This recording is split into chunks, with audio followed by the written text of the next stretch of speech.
Hello students, it's Dr. Yu. In this lecture series, we're going to talk about how to succeed in job interviews. Whether this is going to be your first job interview ever as a new college graduate, or if you're really experienced and you just want to brush up on your interview technique, maybe it's been a while since you've interviewed for a job and you're on the market again. Either way, we're going to go in depth in preparing you for your next job interview. We're going to start all the way from preparation all the way to the post game of after you complete your first round of interviewing. So let's go.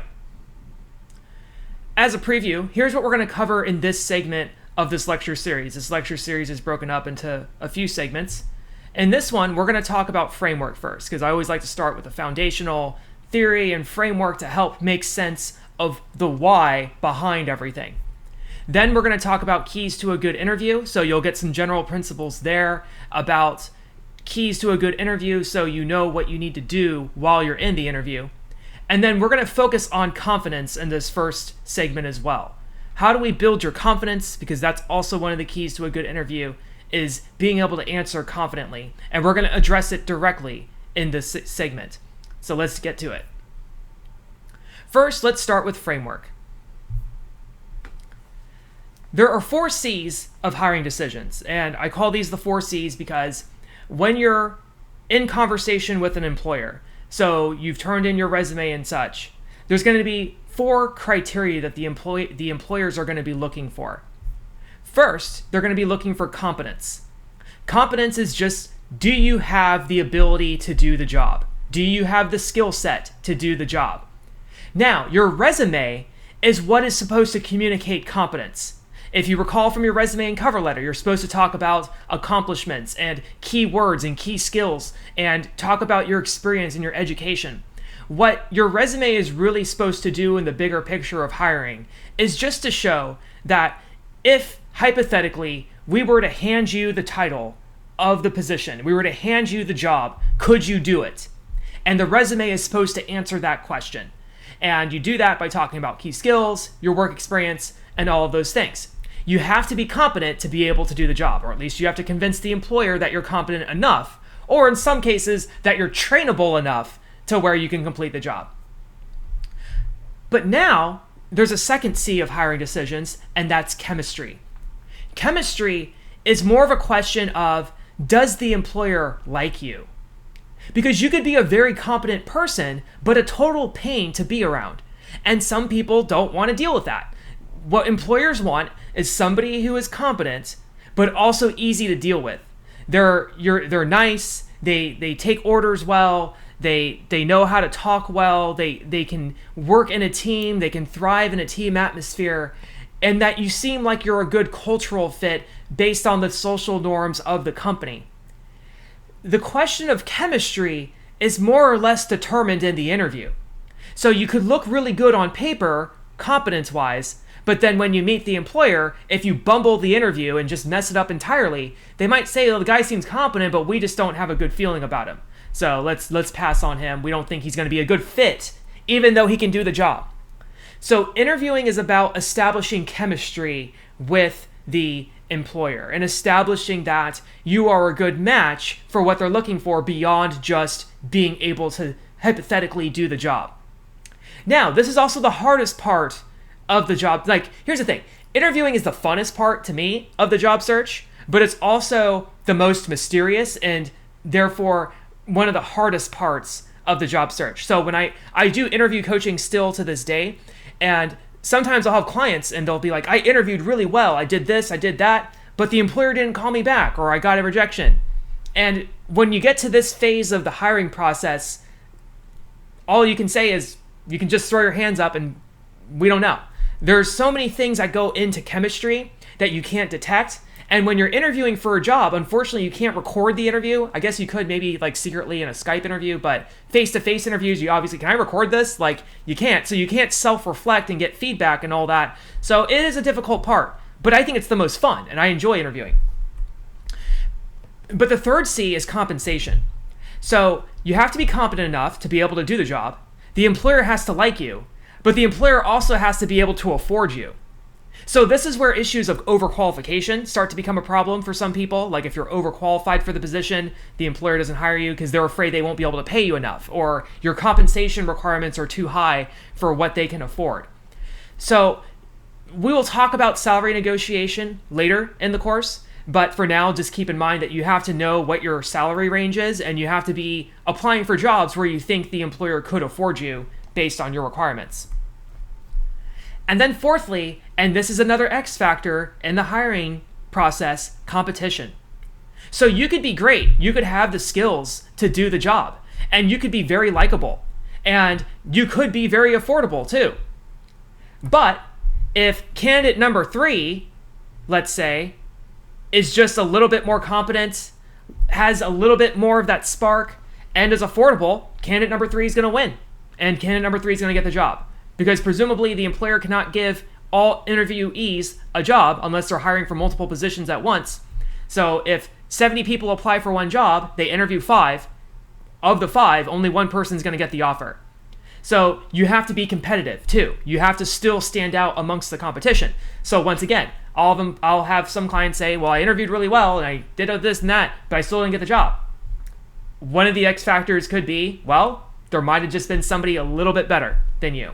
So you got to always be thinking about, how can I interview better? How can I increase my competence through professional development? How can I get more practice interviewing? How can I make sure that I'm affordable, managing my budgets and all those things? And then you'll stand out more on the competition level. Let's talk about some principles then, some general principles of interviewing. The first thing I would say about interviewing in my years of doing this now is preparation is 85% of it. I don't think I think this goes in principle with a lot of things like sports and football and just pretty much everything. You practice and you prepare, and the game is just execution of everything that you prepared. And it's really hard to do well in an interview not doing any preparation. And in fact, most of this lecture series is preparation, because that's how important it is, and that's how key it is to ensuring that you have that good interview. If you think you can just walk into an interview not having done any company research, not done any kind of job posting analysis, not even thinking of questions you're going to ask, and you're just going to kind of like charm your way in, that works probably like for part-time hourly positions. Yes, when you applied to be the server at Chili's, that probably worked. But it's not going to work when you're applying for full-time salaried positions where it's $80K a year and there's benefits and you have people with college degrees and all these things applying, and they're really competitive. So you got to prepare. Preparation is 85% of this. If you think you're just going to James Dean it or something, I just walk in, people like me, all that stuff. What if they ask you, what do you know about our company? And you don't know anything. So these are the things you got to know preparation-wise. Secondly, interviewing is filtering. So the one thing I would tell people, interviewing is a filtering process. The employer is still looking for reasons to disqualify you. So in the resume process, remember typos, grammar, all those things, that gets you filtered out. We're still in a filter.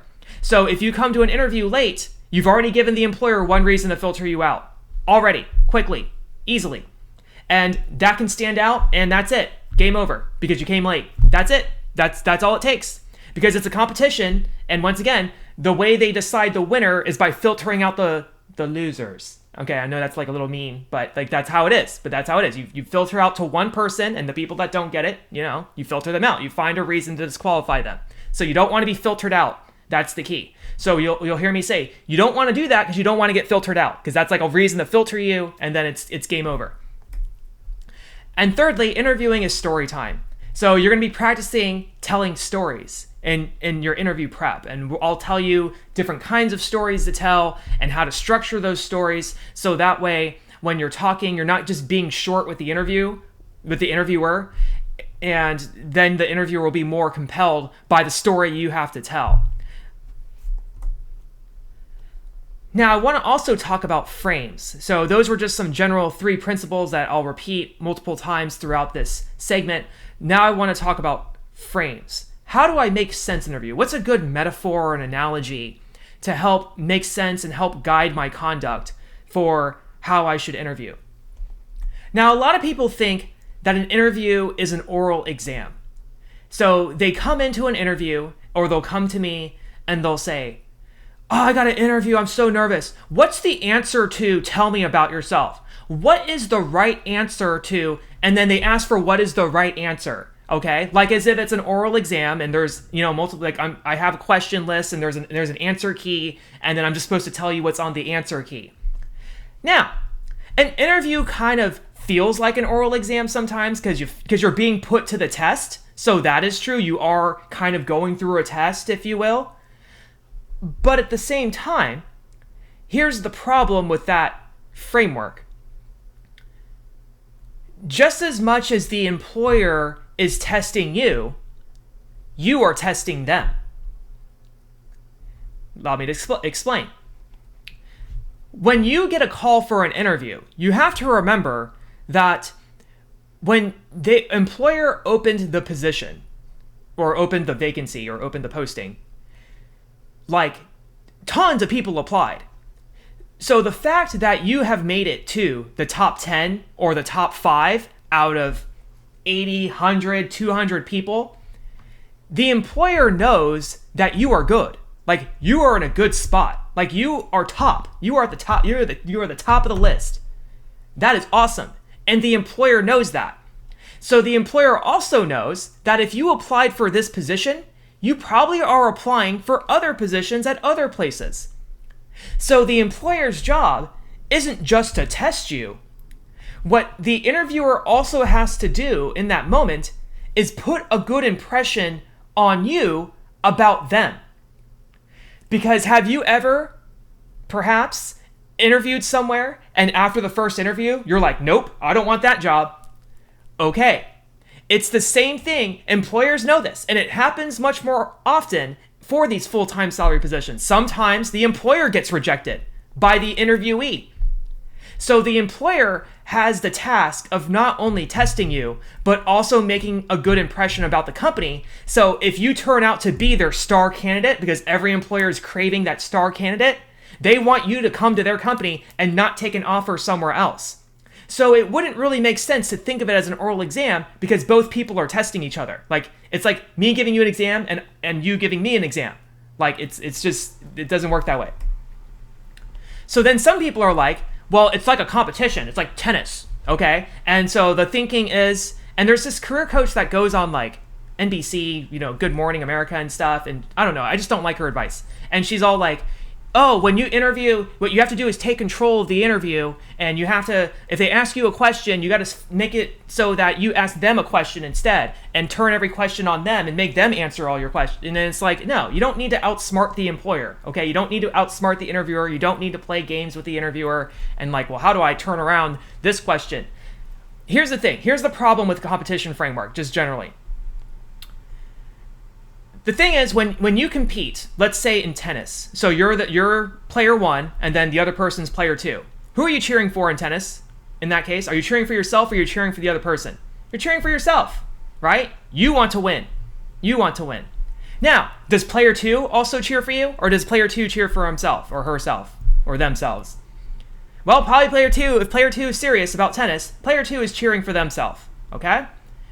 So here's the problem with interviewing as a competition. When you come into the interview, the employer is cheering for you. You're like, "What? But they're asking me hard questions?" Yes, they're asking you hard questions because they're cheering for you. Because here's the thing. I've been on the hiring side. I've been on hiring committees. I hired at my previous company and all that stuff. Interviewing and hiring takes a lot of time. And it's draining because you have to read all these resumes and then you have to sit through all of these interviews. And it takes a long time. It takes a lot of meetings and it's very time consuming. When somebody comes in to interview, I am crossing my fingers. I am hoping and praying to God that this is the star candidate. Like this is the person.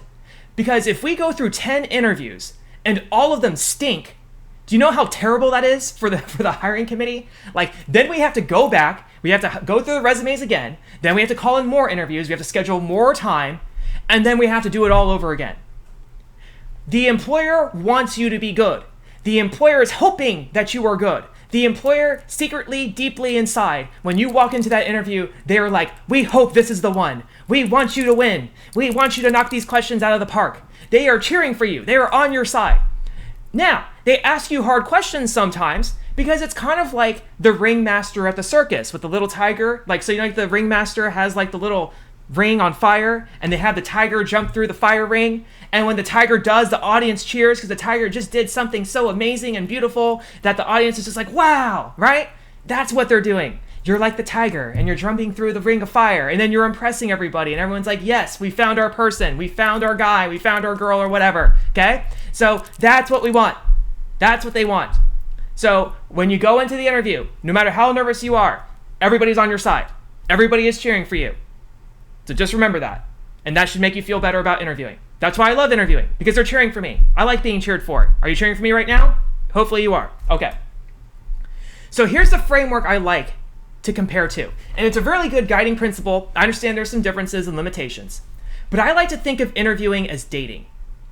Dating is such a good analogy because here's the thing. What is a date? Like a romantic date. A date is a mutual test, a test of mutual compatibility. You're testing a hypothesis. Are we compatible? And so you go on this little date, you talk, you ask each other questions, you know, you have dinner, whatever, and you hang out.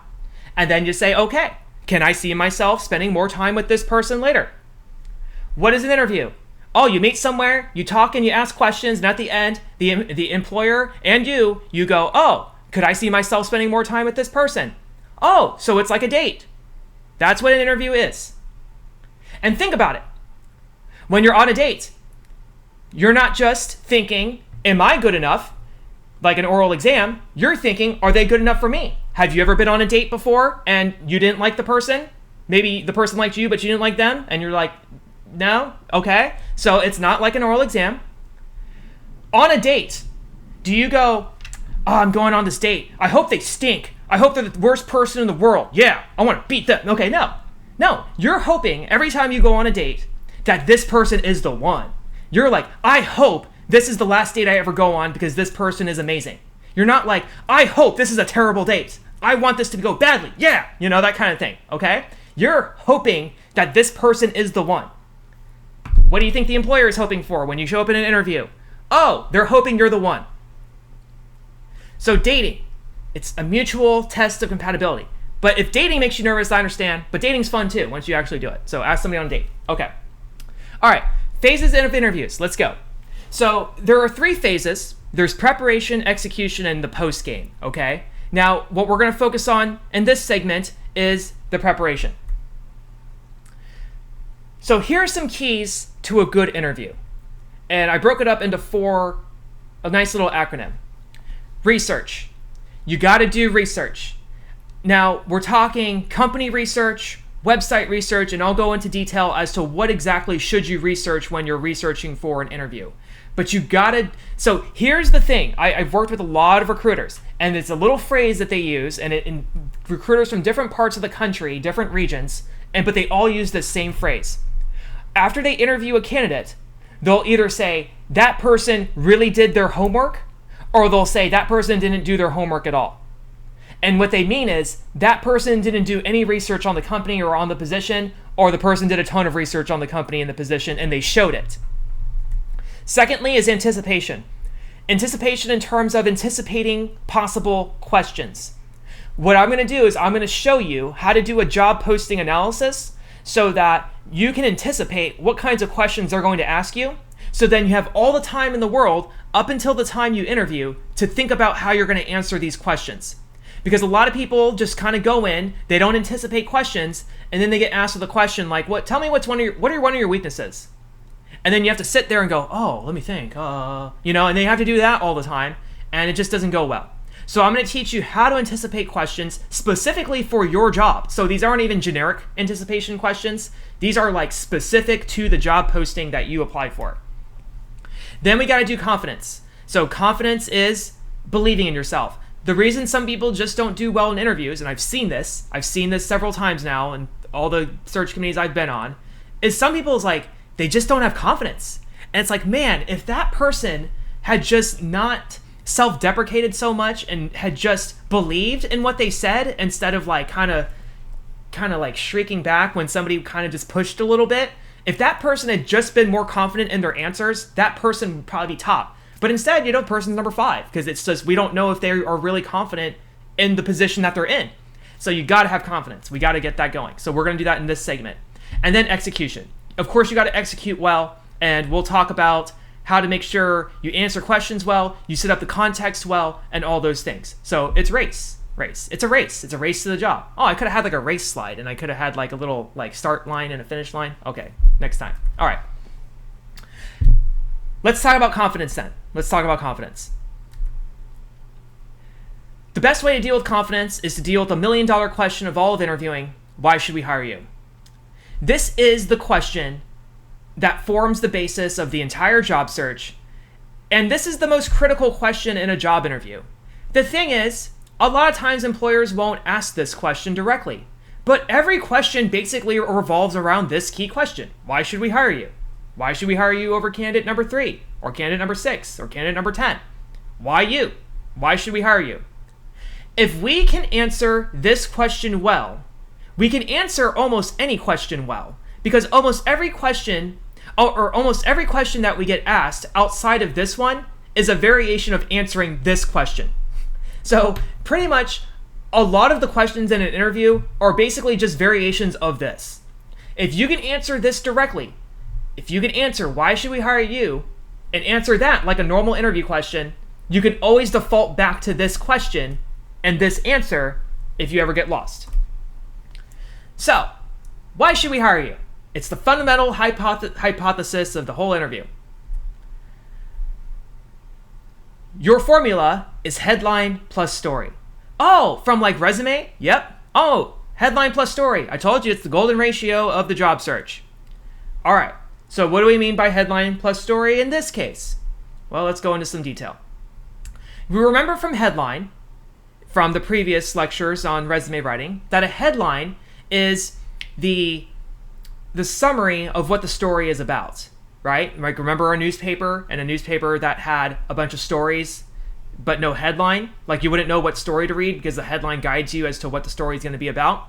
But then imagine a newspaper that has a bunch of headlines but no stories. So you have a headline and it like kind of builds some anticipation but there's no detail. So you got to have both. In an interview, you can answer the why should we hire you with just a headline plus story type answer. Now, what's different from interviewing and resume writing is that there's 2 different kinds of stories you can tell in an interview. First, you have abstract stories.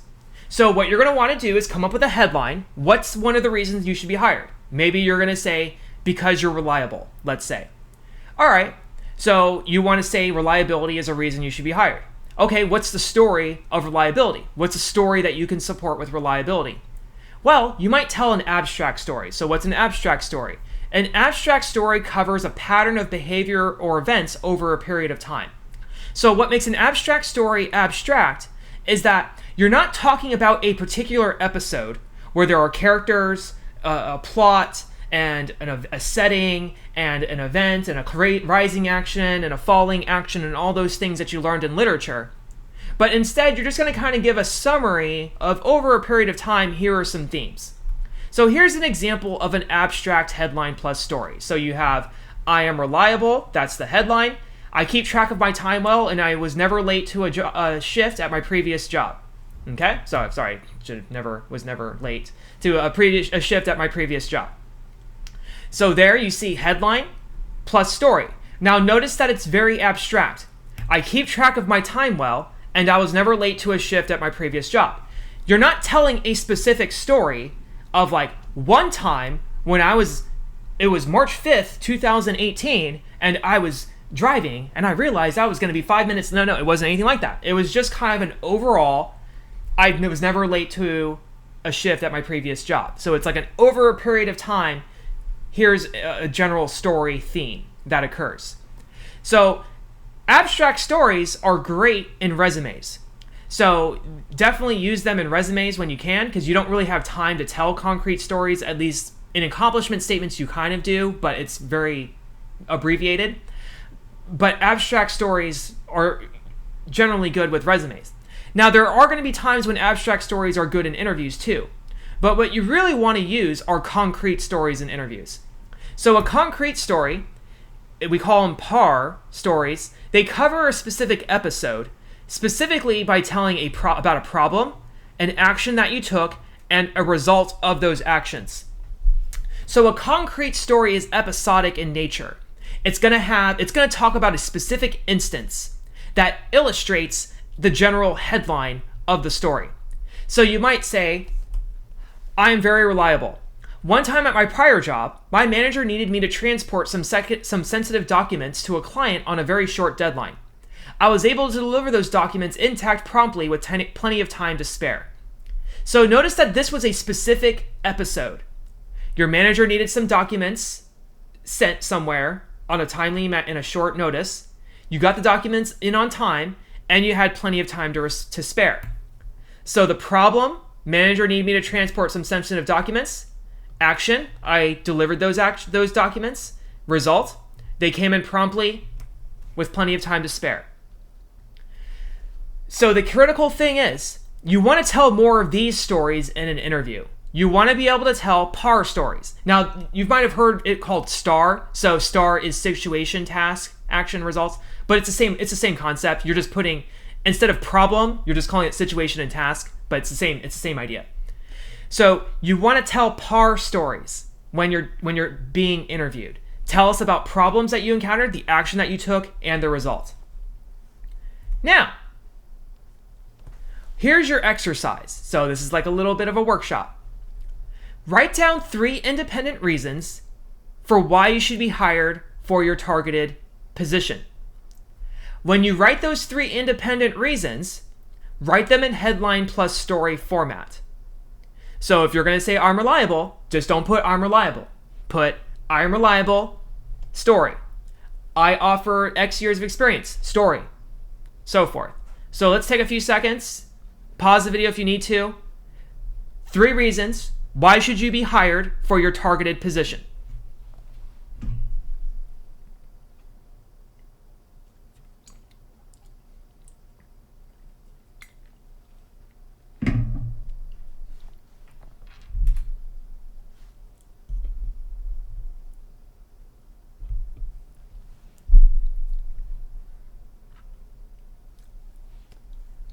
Okay, now that you have 3 reasons for why you should be hired for that targeted position, what you can do is when you're asked, why should we hire you? You just go through those 3 reasons, telling a headline plus story. And that's it. That's all you have to do for the question, why should we hire you? Is just go through your 3 selling points.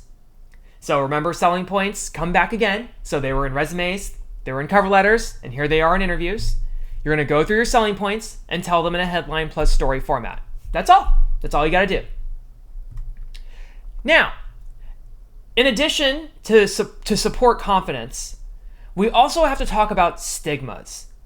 When we're talking about stigmas in this case, what we're talking about are reasons that interviewees believe that they should not be hired. So having worked with long-term unemployed people in the past, what sometimes happens in the job market is people's confidence takes a hit because maybe they've been applying for jobs for 5 months, 6 months and haven't heard back from anyone, or they just had something happen in their lives where they feel like no one's ever going to hire me again because whatever reason they think is going to hold them back or prevent them from getting hired. Now, I operate under the hypothesis that no one is unemployable. Everyone can be hired. Everyone has the ability to thrive at a company. It's just about finding that right fit. And it's also just about presenting yourself in a way that shows that you add value. When your confidence is low, though, people don't like to talk about their value. And then they don't sell themselves and they undersell themselves, or they self-deprecate so much. And then you just feel bad for them more than you feel good about them. So let's take a moment and think about what's a stigma that you have concerning the job that you're interviewing for. Another way to think about stigmas is, what is something that you think might be a reason the employer wouldn't hire you? Some people, it might be experience, maybe something with your education. So just think, what is a concern that you have? What is something that you're afraid that you think will prevent you from getting a job? That you're afraid that the employer would find out, or that the employer would ask, that would prevent you from getting this job? And everybody has them. So this isn't just for the weak or anything. Like, everybody has stigmas. So take a few seconds and think about that.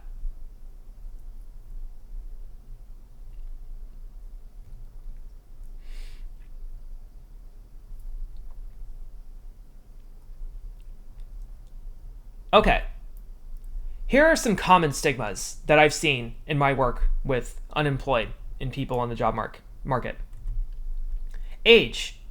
As you get older in life, some people, they start to worry about age discrimination and being too old for their industry. So some people feel like, I'm at an age now where nobody's going to want to hire me because I'm not as young and agile as the fresh college grads. And then that's an issue. Now, the interesting thing about age is, well, I'll talk about that later. Let me save that for the next slide. Then, experience. Some people feel like my stigma is I don't have any experience, or I'm overqualified, so it can go the other direction too. Some people have a stigma about education. So some people, I don't have a college degree, and many of the jobs require a college degree, so I don't think anybody's going to hire me because I don't have a college degree. Okay? So some people have that kind of stigma, or they didn't do well in school, or they majored in the wrong thing. A lot of people have a stigma or develop a stigma around a previous termination. So they got let go at their previous job, and they think since they got let go at their previous job, nobody's ever going to want to hire somebody who's been fired somewhere else. And this even applies to people, not even just terminations, but layoffs. Layoffs do just as much damage to at least so many of my clients than terminations do, even though layoffs aren't technically their fault, but it's just like, I was laid off. Like, wow. Like, I was like, so yes, that can be a stigma. And then long-term unemployment. So if you're watching this and you've been unemployed for more than 6 months, 6 to 9 months, you're probably going to fall into the category of long-term unemployed. So in that case, yeah, that can do a number on people's confidence. And you have to account for the gap now in your resume because you've gone more than 6 months without working and all those things. So yeah, that's a total stigma. But we can face stigmas. So here's what we want to do. Here's how we build confidence in an interview. Is first off, you know why you should be hired. So you can answer that why should we hire you question. But also, you shore up your weaknesses. So you highlight your strengths and you shore up your weaknesses. Your weaknesses are your perceived stigmas, right? So what we really want to do is figure out how can we reframe our stigmas to become advantages. Because see, I did debate for 8 years. I did high school and I did college. And when people would run these things called disadvantages, one way that you could get out of it or like defeat the disadvantage to your policy is to turn it. And either you would turn the link, so you would turn that actually we prevent this disadvantage from happening, or you would turn the impact. And so if they said that like, if you pass this policy, you're going to destroy the gas industry, and that's really bad. I could turn the disadvantage and say, actually, destroying the gas industry would be good because it's bad for the environment and actually green energy. And so I would just turn the disadvantage into an advantage. So that's what we're going to do here. We're going to take all your possible stigmas, or at least the ones that I can predict in this asynchronous video presentation, and see if we can find ways to reframe them into advantages. And then what happens is, if you turn your stigmas and you believe in the turn and you believe in the reframe, then you're like, you hope the employer asks you these questions now. Now you're hoping that they ask something about your age, or they ask something about your experience or your education or your previous termination. You're like hoping for the question so you can knock it out of the park. And then you're disappointed when they don't ask. And you're like, oh, I had this good answer for termination. And then they like didn't ask you. And then you're mad at the end. Okay? So that's what we want. That's how we want you to feel about your stigmas by the end of this. Okay, so let's start with age. So let's say I'm too old. Okay, well, here's the thing. The way you turn age is you argue that, hey, with me being older on the market, this actually makes me more mature and I have greater wisdom because I have all this industry experience behind me. And so I actually can be much more useful to your company because I bring that maturity, I bring that steadiness, and if you have a lot of experience in different industries, you can bring that outside industry experience into whatever you do, and that's going to help enhance innovation within the company. Now, if you're younger, well, I'm just out of college. Okay, trainability. I'm much more trainable. I'm not stuck in my ways because I haven't had a lot of experience yet. So I'm open to learning new methods and tricks that your company has. So if you're older, argue wisdom, maturity. If you're younger, offer trainability. Now here's what I wanted to say about age. So I get both. Like, I've worked with college grads, of course, as a professor, but then when I worked at the unemployment agency, I worked with mostly older people, so more experienced people. And it's funny because the older people would say, all the young people are getting all the jobs now because they're young and technology. And then when I work with college grads, they're like, all the older people are getting all the jobs because they have experience, and every job requires experience now. So it's like everybody thinks they have it harder than the other, but you just argue whichever. You argue whichever, and there you go. Then experience. So if you lack experience, argue education substitutes. So I don't have any experience. A lot of jobs require experience. Okay, well, argue your internship. Argue your education prepares you. Or argue trainability. Once again, I'm young. I don't have a lot of experience, but I'm willing to learn. I'm trainable. Education. I don't have the education of this. Okay, does your experience substitute? So when you don't have education, argue experience. When you don't have experience, argue education. That's the trade-off between the two. Termination. So if you're asked about a previous termination, essentially what you want to do is you want to speak positively about the employer. So start off by saying that, I had a really positive experience when I was there. I did X, I did Y. Talk about accomplishments. Then talk about what happened, but in a very euphemistic way. So if you were terminated because you were tardy, just say the scheduling did not work with my schedule, and so I couldn't continue there anymore. But then highlight the learning experience part. What did you learn from the termination? And how did the termination help you become a better employee? So what this taught me was that it's really important to work somewhere that works well with your schedule, and also taught me how to really make sure that you're prompt and to managing your time so that you can always continue to be reliable to your employer. So highlight what you learned from the experience and how it's made you better. If you have something bad that's in your past, talk about how it's made you a better person since and how it now makes you stronger. There you go. If you've been long-term unemployed, talk about how the time off has given you an opportunity to reflect on your career and say, having not worked for the past 6 months has also given me a lot of time to reflect on what's important to me in life and who I am. And I've really learned in this 6 months that I really am an accountant, and accounting is my passion. And it's made me more fervorous for accounting, and I've learned more in the process. Talk about professional development, and I've read more books on accounting now, and I feel like I know the latest principles. So this has been really good for me. Okay? So what you got to do is think, whatever thing that you're afraid of or that you think is going to prevent you from getting hired, you have to just ask yourself, how can this be a good thing?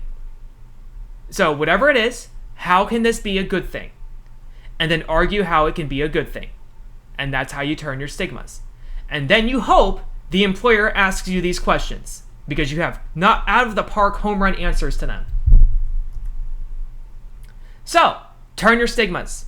Whatever stigmas that you wrote down previously, now take the turns that you learned or think of new ones that you think would apply in your situation.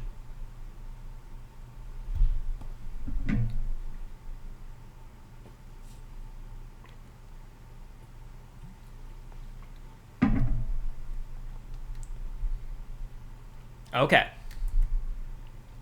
So in review, we talked about framework. We talked about the 4 C's of hiring decisions. We talked about the frames of interviewing, keys to a good interview, and RACE, the acronym. And we talked about confidence, because if you don't have confidence and you're just going through the interview and you're just like, I don't know, it's just not going to go well. It's not going to go well. You're not going to be top candidate. So we got to make sure you have confidence and make sure that you're speaking like you have value. When you have those things, you're off to a good start. You're off to a good start. So in part 2, we'll talk about research, anticipation, and preparation so you know exactly how to prepare for that big interview. See you there.